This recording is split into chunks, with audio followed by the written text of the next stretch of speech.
Assalamualaikum warahmatullahi wabarakatuh. Gimana kabarnya anak-anak ibu?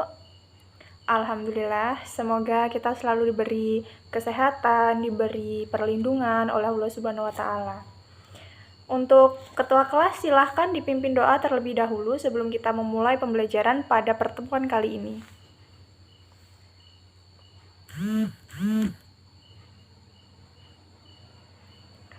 Doa selesai. Langsung saja akan Ibu absen terlebih dahulu ya. Anis hadir, Ahmad hadir, Angga, Anastasia, Beni, Beno, Cantika, Dea, Doni, Galang, Ginanjar, Luna. Baik, hadir semua ya. Pada pertemuan kali ini, Ibu akan membahas ataupun menyinggung tentang materi interaksi sosial dan lembaga sosial, di mana Ibu akan menggunakan media pembelajaran berupa PPT, lalu Ibu akan membagi kalian dalam beberapa kelompok. Masing-masing kelompok terdiri dari 3 siswa. Langsung saja setelah Ibu bagi, kalian gabung dengan kelompok kalian masing-masing. Kemudian setelah ini tugas kalian adalah mencatat ataupun menarik kesimpulan dari apa yang kita dapat pada pembelajaran hari ini. Lalu dari masing-masing kelompok itu diwajibkan untuk mengirim 1 siswa untuk mempresentasikan hasil kerja kelompoknya di depan kelas. Langsung saja ya anak-anak. Untuk materi yang pertama, silahkan lihat di PPT. Ibu akan membahas tentang interaksi sosial. Pengertian interaksi sosial. Ada yang tahu pengertian interaksi sosial itu apa?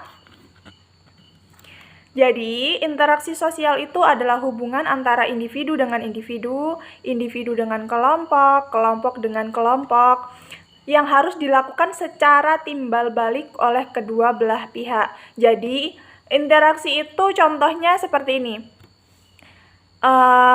Contoh interaksi individu dengan individu. Misal, Ibu sedang berbicara dengan Rio. Ibu sedang berbicara dengan Rio. Itu adalah dan Rio merespon Ibu.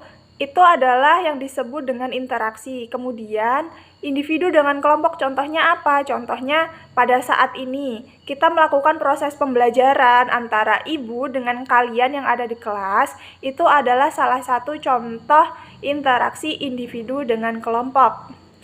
Yang terakhir, kelompok dengan kelompok. Contohnya apa, Bu? Contohnya adalah misal ada turnamen voli, turnamen bola, itu adalah merupakan contoh dari interaksi kelompok dengan kelompok. Kemudian, dengan adanya interaksi sosial itu didukung dengan ada beberapa faktor. Yang pertama adalah faktor imitasi, yang kedua adalah faktor sugesti, dan yang terakhir adalah faktor identifikasi. Imitasi apa, Bu? Imitasi adalah proses seseorang mencontoh orang lain ataupun kelompok. Misalkan, ini ada Rio. Rio mencangkul sawah. Hal tersebut terjadi karena Rio pernah melihat ayahnya sedang bekerja dengan mencangkul sawah, sehingga timbullah proses imitasi, yaitu Rio mencontoh ayahnya. Seperti itu. Kemudian, yang kedua adalah sugesti. Sugesti apa, Bu? Sugesti itu adalah pengaruh yang dapat menggerakkan hati orang. Contohnya seperti ini. Misal Ibu sakit, kemudian Ibu berobat ke dokter. Hal tersebut terjadilah sebuah imitasi, di mana proses selama berobat tersebut Ibu akan mengalami sembuh ataupun Ibu akan sembuh. Hal tersebut dikarenakan terjadinya sugesti antara Ibu dengan dokter. Seperti itu. Lalu ada Lalu mohon maaf ada identifikasi. Identifikasi itu adalah kecenderungan atau keinginan dalam diri seseorang untuk menjadi orang lain. Contohnya seperti ini. Ana misalkan ngefans banget sama salah satu artis. Hal tersebut timbullah proses identifikasi di mana Ana ingin sekali menjadi artis tersebut ataupun mengidolakan artis tersebut sehingga Ana terobsesi ingin menjadi artis tersebut. Yang terakhir adalah simpati. Simpati itu adalah kemampuan untuk merasakan diri sendiri seolah-olah dalam keadaan orang lain dan ikut merasakan apa yang dilakukan ataupun apa yang dirasakan serta apa yang dialami oleh orang lain. Lalu contoh untuk simpati itu apa, Bu? Contohnya, misal teman kalian sedang tertimpa musibah ataupun ada masalah, kalian akan terjadinya proses simpati di dalam diri kalian sehingga kalian ingin sih membantu si A, pengen sih ikut menyelesaikan masalah si A. Itu adalah proses simpati. Kemudian ada bentuk-bentuk interaksi sosial. Ada dua, yaitu yang pertama proses-proses yang asosiatif dan proses-proses yang disosiatif. Untuk yang pertama kita akan bahas proses-proses yang asosiatif. Di dalam proses-proses yang asosiatif ini dibagi lagi menjadi 3, yaitu kerjasama, akomodasi, serta asimilasi. Akomodasi. Untuk yang pertama kita bahas kerjasama terlebih dahulu, mohon maaf ya anak-anak. Kerjasama itu apa, Bu? Kerjasama itu adalah suatu usaha bersama antara individu dengan kelompok ataupun sebaliknya untuk mencapai suatu tujuan tertentu. Contohnya seperti gotong royong ataupun membantu tetangga yang sedang membangun rumah atau kerja bakti di sekolah. Itu adalah sebuah kerjasama. Untuk yang selanjutnya yaitu akomodasi. Apa sih akomodasi? Akomodasi itu adalah suatu cara untuk menyelesaikan pertentangan tanpa menghancurkan pihak lawan sehingga pihak lawan itu tidak kehilangan kepribadiannya. Contohnya pemaksaan terhadap kaum lemah ataupun penyelesaian PHK karyawan. Lalu asimilasi. Asimilasi itu adalah cara-cara bersikap dan bertingkah laku dalam menghadapi perbedaan untuk mencapai kesatuan dalam pikiran dan tindakan. Contohnya apa? Contohnya misal ada warga negara asing yang tinggal di Indonesia dan beliau itu belajar bahasa Indonesia sehingga beliau fasih dengan bahasa Indonesia, akan tetapi hal tersebut tidak memungkiri logat asli dari beliau itu tidak akan hilang, seperti itu. Lalu ada proses-proses yang disosiatif dibagi menjadi 3. Yang pertama kompetisi, yang kedua kontravensi, dan yang ketiga pertentangan. Kompetisi apa, Bu? Kompetisi adalah persaingan di mana proses individu ataupun kelompok yang bersaing untuk mencari keuntungan. Contohnya apa?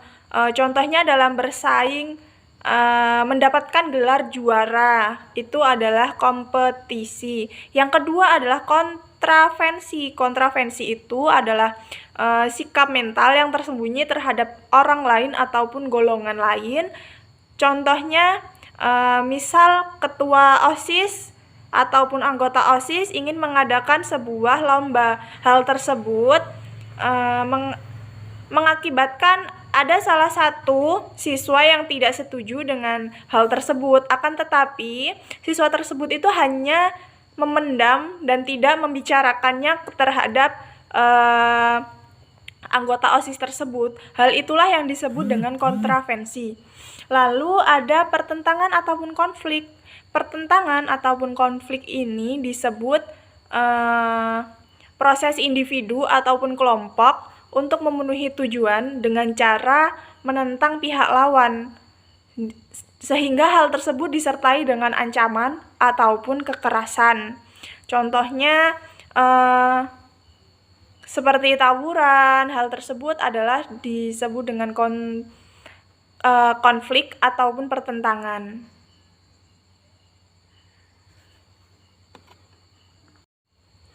Nah, itu tadi adalah materi tentang interaksi sosial. Kemudian di sini Ibu akan sedikit menyinggung terkait lembaga sosial. Pengertian dari lembaga sosial apa, Bu? Pengertian dari lembaga sosial ini adalah himpunan norma-norma yang berhubungan dengan kebutuhan pokok di dalam masyarakat. Sehingga terbentuknya dari lembaga sosial ini adalah dari norma-norma yang dianggap penting bagi masyarakat, seperti itu. Di dalam lembaga sosial dibagi menjadi 4 tingkatan norma. Yang pertama ada cara atau usage, kemudian ada kebiasaan ataupun folkway, dan yang ketiga ada tata kelakuan yaitu mores, dan yang terakhir ada adat istiadat ataupun custom. Lalu jenis dan fungsi lembaga sosial. Jenis dan fungsi lembaga sosial itu dibagi dalam beberapa bagian. Yang pertama ada lembaga keluarga, lembaga agama, lembaga ekonomi, lembaga pendidikan, serta lembaga politik. Di dalam lembaga-lembaga tersebut tentu saja ada fungsinya. Untuk lembaga keluarga, ada yang tahu apa itu fungsi dari lembaga keluarga? Iya, Rio gimana? Benar sekali ya anak-anak, lembaga keluarga itu fungsinya yang pertama ada fungsi reproduksi, yang kedua ada fungsi proteksi, yang ketiga fungsi ekonomi, fungsi sosialisasi, bahkan banyak sekali fungsi-fungsi yang lain. Selanjutnya ada lembaga agama. Lembaga agama apa, Bu, fungsinya? Yang pertama ada sebagai pedoman. Yang kedua sebagai kebenaran ataupun sumber kebenaran. Dan yang ketiga ada pedoman keyakinan. Untuk selanjutnya yaitu lembaga ekonomi. Fungsinya sebagai pedoman untuk mendapatkan bahan pangan, untuk melakukan pertukaran barang ataupun barter, serta harga jual beli barang. Lalu lembaga pendidikan, fungsinya apa? Fungsinya ada 2, yaitu fungsi manifest dan fungsi laten. Dan yang terakhir adalah lembaga politik. Fungsinya untuk memelihara ketertiban di dalam negeri, serta mengusahakan kesejahteraan, dan masih banyak fungsi-fungsi lain di dalam fungsi lembaga yang ada di Indonesia ini. Untuk materi lembaga sosial, Ibu tidak akan menjelaskan secara terinci. Karena apa? Karena itu adalah tugas untuk kalian besok di pertemuan selanjutnya, di mana tugasnya itu adalah bisa dilihat di PPT ya anak-anak. Tugasnya yang pertama, sebutkan dan jelaskan jenis dan fungsi lembaga sosial. Nah, tadi kan Ibu sudah sedikit menyinggung terkait jenis dan fungsi lembaga sosial yang ada di Indonesia ini. Itu kalian sebutkan dan jelaskan dengan ditulis di dalam folio, lalu sertai masing-masing jenis lembaga sosial itu contohnya, seperti itu. Baik, materinya cukup ya. Untuk selanjutnya, silahkan dari masing-masing kelompok memilih salah satu peserta untuk maju ke depan dan mempresentasikan apa yang didapat pada pertemuan kali ini.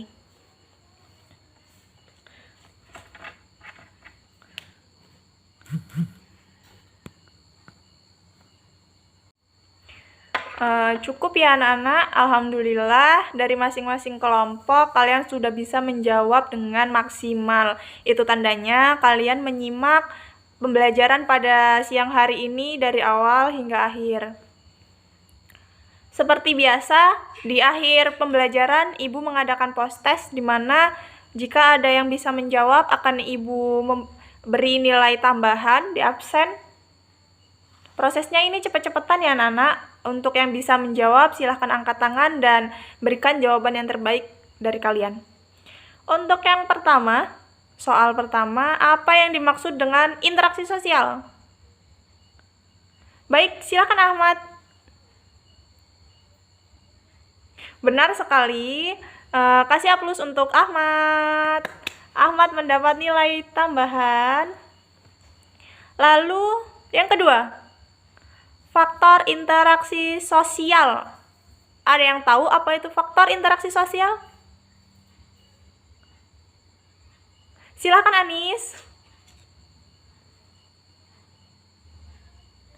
Benar sekali. Ada 4 faktor interaksi sosial. Anis mendapat nilai tambahan. Soal ketiga. Apa yang dimaksud dengan lembaga sosial? Iya, Dea. Kasih aplaus untuk Dea. Lalu yang terakhir. Berikan satu saja jenis lembaga sosial. Angga? Benar sekali.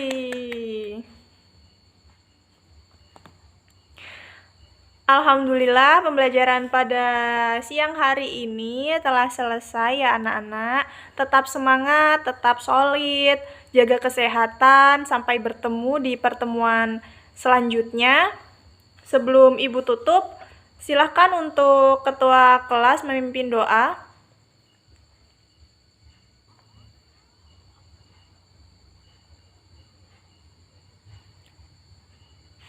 Alhamdulillahirrabbilalamin.